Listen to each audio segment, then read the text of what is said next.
होळीच्या दिवशी आपल्याकडे लहान मुलांना गाठी देण्याची पद्धत आहे आणि तीच गाठी आज आपण आपल्या प्रीती खंडार रेसिपी या चॅनलवरती पाहणार आहोत. नमस्कार, मी प्रीती खंडार रेसिपीजमध्ये तुमचं अगदी मनापासून स्वागत करते. आज आपण साखरेची माळ किंवा गाठी ही घरच्या घरी कशी बनवायची ती पाहूया. तर चला व्हिडिओला सुरुवात करूया. साखरेची माळ बनवण्यासाठी आपल्याला इथे जे साहित्य लागणार आहे ते मी थोडं तुम्हाला दाखवते. तर इथे बघा, मी 1 वाटी साखर घेतलेली आहे, तसाच खायचा सोडा घेतलेला आहे आणि जाडसर असा धागा घ्यायचा आहे. आता माझ्याजवळ जाडा धागा नव्हता म्हणून मी जो बारीक धागा असते त्याचे 3 ते 4 पदर करून त्याला अशी गाठून घेतलेला आहे. तर तुम्ही इथे जाडा धागासुद्धा वापरू शकता. आता एकीकडे आपल्याला गॅसवर कढई ठेवून घ्यायची आहे. कढई ठेवल्यानंतर त्याच्यामध्ये आपल्याला अर्ध्या वाटीपेक्षाही कमी एवढं पाणी घालून घ्यायचं आहे. आता आपण जी मोठी वाटीने साखर घेतलेली आहे त्याच्या पाऊण म्हणजे अर्ध्यापेक्षा अर्ध एवढं पाणी आपल्याला इथे घालून घ्यायचं आहे. पाणी घातल्यानंतर आता आपल्याला इथे त्याला छान अशी उकळी फुटू द्यायची आहे. जर आपली 4 पट साखर असेल तर 1 पटच आपल्याला इथे पाणी वापरायचं आहे. तेव्हाच आपला जो पाक आहे तो जाडसर असा बनेल. आता आपण जी साखर आहे ती साखर उकळत्या पाण्यामध्ये घालून घ्यायची आहे. पाण्यामध्ये साखर घातल्यानंतर आता आपल्याला अशा प्रकारे चमच्यानं त्याला फिरवत राहायचं आहे आणि जोपर्यंत हा पाक पूर्णतः छान असा होत नाही किंवा जोपर्यंत घट्ट होत नाही तोपर्यंत आपल्याला हा पाक इथे शिजू द्यायचा आहे. आता बघा, होळी असो वा गुढीपाडवा, आपल्या महाराष्ट्रामध्ये या 2 सणाला साखरेची माळ किंवा गाठी आपल्या घरी विकत आणण्याची पद्धत आहे.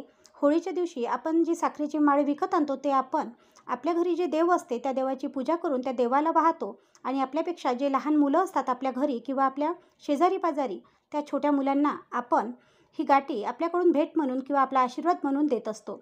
तसंच जेव्हा गुढीपाडवा असते जेव्हा आपण आपल्या घरी गुढी उभारतो तेव्हा गुढीला आपण साखरेची माळ ही चढवत असतो. म्हणून आपल्या महाराष्ट्रामध्ये गाठी किंवा जी साखरेची माळ आहे ती होळीला व गुढीपाडव्याला आपल्या घरी आणण्याची पद्धत आहे. आता ही जी साखरेची माळ आहे हे विकत न आणता आपण आपल्या घरच्या घरी कशी बनवू शकतो तीच आपण आजच्या व्हिडिओमध्ये पाहत आहोत. तर इथे बघू शकता आपला जो पाक आहे तो बऱ्यापैकी होत आलेला आहे, पण आपल्याला खूप असा घट्ट पाक हवा आहे. म्हणून आपण पूर्णतः साखर विरघळल्यानंतर सुद्धा तो पाक पूर्णतः घट्ट होईपर्यंत आपल्याला इथे शिजू द्यायचा आहे. मी या चॅनलवरती नवनवीन असे व्हिडिओ घेऊन येत असते. आता सध्या उन्हाळा चालू आहे आणि उन्हाळ्यामध्ये मी वाळवण रेसिपी आपल्या चॅनलवरती घेऊन येत आहे. जर तुम्ही माझ्या चॅनलला सबस्क्राईब केलं नसेल किंवा जर तुम्ही पहिल्यांदा या चॅनलवरती आल्या असेल तर प्लीज चॅनलला सबस्क्राईब करा आणि व्हिडिओ थोडा जरी आवडला असेल तर लाईक करायलासुद्धा विसरू नका आणि जास्तीत जास्त शेअर करायलासुद्धा विसरू नका. आज आपण एकच प्रकारची नाही तर 2 प्रकारच्या गाठ्या पाहत आहोत. इथे आपण एक पांढरी गाठी व एक कलरफुल गाठीसुद्धा पाहणार आहोत. तर बघू शकता इथे आपला बऱ्यापैकी जो पाक आहे तो झालेला आहे. तरीही आपल्याला हा पाक थोडा आणखी घट्ट होऊ द्यायचा आहे. आता आपण चमच्यामध्ये घेऊन या पाकाला चेक करून पाहूया. तर इथे बघा, मी चमच्यामध्ये घेतलेला आहे आणि अशा प्रकारे मी टाकून पाहत आहे तर याची अशी बुंद पडत आहे. म्हणजे अशी ज्याप्रमाणे आपली बुंदी पडते त्याप्रमाणे जर आपल्या पाकाची बुंद पडत असेल तर समजायचा की आपला पाक इथे तयार आहे. आता आपण याच्यामध्ये छान अशी बुडबुडी फुटण्यासाठी किंवा आपली जी गाठी आहे ते अशी खुसखुशीत बनण्यासाठी आपल्याला याच्यामध्ये टाकायचा आहे तो खायचा सोडा. आता इथे मी थोडासा खायचा सोडा टाकून घेतलेला आहे आणि चमच्याने अशा प्रकारे आपल्याला फिरून घ्यायचं आहे. तुम्ही बघू शकता खायचा सोडा टाकता क्षणी याला छान अशा बुंद्या फुटायला लागलेल्या आहे. म्हणजेच आपली जी गाठी आहे ती अशी छान अशी रुचकर बनणार आहे किंवा खुसखुशीत बनणार आहे. आता आपल्याला जो आपण ताट घेतलेलं होतं त्याच्यामध्ये हा धागा अशा प्रकारे आपल्याला पसरवून घ्यायचा आहे आणि धागा पसरवल्यानंतर आता लगेचच आपल्याला ही जी गाठी आहे किंवा हा जो पाक आहे त्याच्या छान अशा गाठ्या आपल्याला टाकून घ्यायच्या आहे. तर बघू शकता अशा प्रकारे आपल्याला ह्या गाठी टाकून घ्यायच्या आहे, कारण की पाक आपण जाडसर बनवलेला आहे आणि पाक एकदम घट्ट बनण्याच्या आत आपल्याला या गाठ्या टाकून घ्यायच्या. तर इथे बघू शकता मी 5 अशा गाठ्या टाकून घेतलेल्या आहे. आता जो दुसरा पाक आहे तो अशा प्रकारे आपल्याला गॅसवर ठेवायचा आहे. गॅसवर ठेवल्यानंतर आपल्याला थोडं असं गरम होऊ द्यायचं आहे. गरम झालं की या पाकामध्ये आपल्याला थोडा कलर घालून घ्यायचा आहे. कलर घातल्यानंतर थोडं पाणी घालून घ्यायचं आहे. आता इथे बघा, माझ्या घरी हा जो ऑरेंज कलरचा जो फूड कलर असते तो होता आणि तोच कलर मी याच्यामध्ये घालून घेतलेला आहे. तुम्ही इथे पिवळा वगैरे कलर वापरू शकता.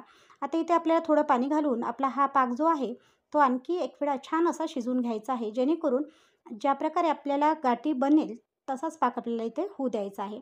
आता एका चमच्याने आपल्याला याला अशा प्रकारे पूर्णतः कलर जो आहे तो मिक्स करून घ्यायचा आहे. तुम्ही बघू शकता ज्याप्रमाणे मी व्हिडिओमध्ये दाखवत आहे त्याप्रमाणेच आपल्याला पूर्णतः जो हा पाक आहे तो एका जागी करून याला छान असा होऊ द्यायचा आहे. होळीच्या दिवशी जेव्हा आपण आपल्या घरच्या लहान मुलांना किंवा शेजारच्या लहान मुलांना जेव्हा गाठी देतो तेव्हा त्या मुलांच्या चेहऱ्यावरचा आनंद जो असतो तो काहीसा वेगळाच असतो, कारण की मुलांना गाठी खूप अशी आवडते आणि जेव्हा आपण छोट्या मुलांना गाठी देतो तेव्हा त्यांना खूप आवडते. तशीच मुलांना ही गाठी गळ्यात घालायलासुद्धा खूप आवडते. म्हणून आपण आपल्या घरच्या मुलांना किंवा आपल्या शेजारच्या मुलांना ही गाठी देऊन नक्कीच त्यांना आनंदी ठेवू शकतो किंवा त्यांना आपल्यापासून थोडा आनंद देऊ शकतो. तर इथे बघू शकता आपला जो पाक आहे, हा पाक छान असा व्हायला सुरुवात झाला आहे. आपल्या महाराष्ट्रामध्ये वेगवेगळ्या सणाला वेगवेगळ्या पदार्थाचं महत्त्व आहे. जसं की होळीला आपण पुरणपोळी करतो, तशीच गाठी बनवतो. तसंच आणखी बऱ्याच सणांना वेगवेगळे पदार्थ आपण बनवत असतो. तसेच जर आपण ते पदार्थ विकत न आणता जर घरी बनवले ना, तर त्याचा आनंद काही वेगळासा असतो. म्हणून यावेळेस तुम्ही गाठी बाहेरून न आणता घरच्या घरी नक्कीच बनवा. आणि घरची गाठी ही घरची गाठी असते. म्हणून या सणाला किंवा येणाऱ्या गुढीपाडव्याला घरच्या घरी गाठी नक्की बनवा. तर इथे बघू शकता आपला पाक जो आहे तो पूर्णतः इथे झालेला आहे. मी 3 आठवड्याआधी वांग्याचं भरीत मिठावर वांगे भाजून कसं बनवायचं हा व्हिडिओ टाकलेला होता आणि त्या व्हिडिओला तुमचा भरपूर असा मला प्रतिसाद मिळालेला आहे. आणि जर तुम्ही तो व्हिडिओ पाहिला नसेल तर मी त्याची लिंक डिस्क्रिप्शन बॉक्समध्ये नक्की देणार आहे. तुम्ही तो व्हिडिओ तिथे जाऊन नक्की पहा. आणि वांग्याचं भरीत आता डायरेक्ट गॅसवर न भाजता मिठामध्ये वांगे भाजून वांग्याचं भरीत नक्की बनवा. तसंच मिठावर पोहे भाजून चिवडा कसा बनवायचा तो सुद्धा व्हिडिओ मी अपलोड केलेला आहे आणि त्याच्यावर सुद्धा भरपूर असे व्ह्यूज आलेले आहे. तुम्ही छान असा प्रतिसाद दिल्यामुळे तुमचे खूप खूप आभार. आणि इथे बघू शकता आपला पूर्णतः पाक छान असा झालेला आहे. आता आपण एका ताटामध्ये आपला जो धागा आहे तो असा पसरवून घेऊया आणि याची छान अशी गाठी पाडून घेऊया. तर मी इथे एक ताट घेतलेलं आहे आणि या ताटामध्ये अशा प्रकारे धागा पसरवून घेतलेला आहे आणि त्याच्यावर आपल्या चमच्याने एक एक चम्मच असा हा जो पाक आहे तो आपल्याला टाकून घ्यायचा आहे.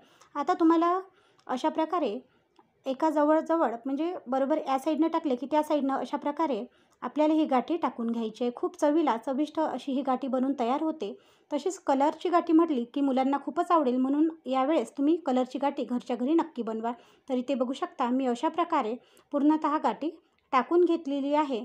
आणि आता ही जी गाठी आहे आपल्याला फॅनमध्ये 10 ते 15 मिनटं थंड करण्यासाठी ठेवायची आहे, जेणेकरून आपला जो हा पाक आहे किंवा ही गाठी जी आहे ती छान अशी सेट होणार. तर इथे बघू शकता मी अशा प्रकारे 10 ते 15 मिनटं गाठी फॅनमध्ये ठेवल्यानंतर ही गाठी इथे अशा प्रकारे तयार झालेली आहे. आता मी एका ताटामध्ये दोन्हीही गाठ्या तुम्हाला दाखवत आहे. आता बघा ही कलरची गाठी बघू शकता किती छान अशी झालेली आहे. तशीच जी पांढरी गाठी आहे ती पण तुम्ही पाहू शकता. आता ही जी पांढरी गाठी जी आहे ती आपण पूर्णतः पाकापासून बनवलेली आहे, म्हणून याचा थोडा कलर चेंज झालेला आहे. जी विकतची गाठी असते त्याच्यामध्ये काही कलर वापरत असेल किंवा आणखी काही, म्हणून ती खूप अशी पांढरी शुभ्र होते. पण आपली घरच्या घरी ही गाठीसुद्धा छान अशी झालेली आहे आणि तुम्हीसुद्धा तुमच्या घरी ही गाठी नक्की बनवा. आजचा व्हिडिओ तुम्हाला कसा वाटला कमेंट करून कळवायला विसरू नका. व्हिडिओ आवडल्यास चॅनलला लाईक, शेअर व सबस्क्राईब करायला विसरू नका. मी असेच नवनवीन व्हिडिओ तुमच्यासाठी घेऊन येणार. धन्यवाद.